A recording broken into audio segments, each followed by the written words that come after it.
বাংলাদেশ ক্রিকেটে ঘটে যাচ্ছে প্রতিনিয়ত কিছু না কিছু। আজকে যেমন জাতীয় দলের নির্বাচক হিসেবে 2024 সালে দায়িত্ব গ্রহণ করেছিলেন হান্নান সরকার।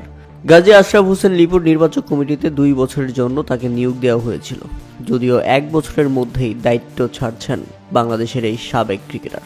অতঃপর বাংলাদেশ ক্রিকেট বোর্ড বিসিবি নির্বাচক কমিটির দায়িত্ব থেকে সরে দাঁড়ালেন হান্নান সরকার।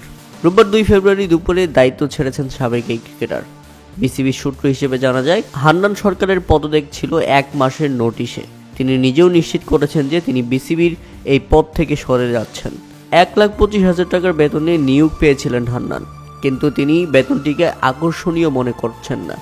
নির্বাচক কমিটি থেকে পদত্যাগ করে কোচিংয়ে নিজের ক্যারিয়ার গড়তে চান সাবেক এই ক্রিকেটার। আসন্ন ঢাকা প্রিমিয়ার ডিভিশন ডিপিএল দিয়েই কোচিং ক্যারিয়ার শুরু করবেন হান্নান। জানিয়েছেন, গতকাল পদত্যাগপত্র জমা দিয়েছি এবং সিদ্ধান্তটি আমি নিজ ইচ্ছায় নিয়েছি।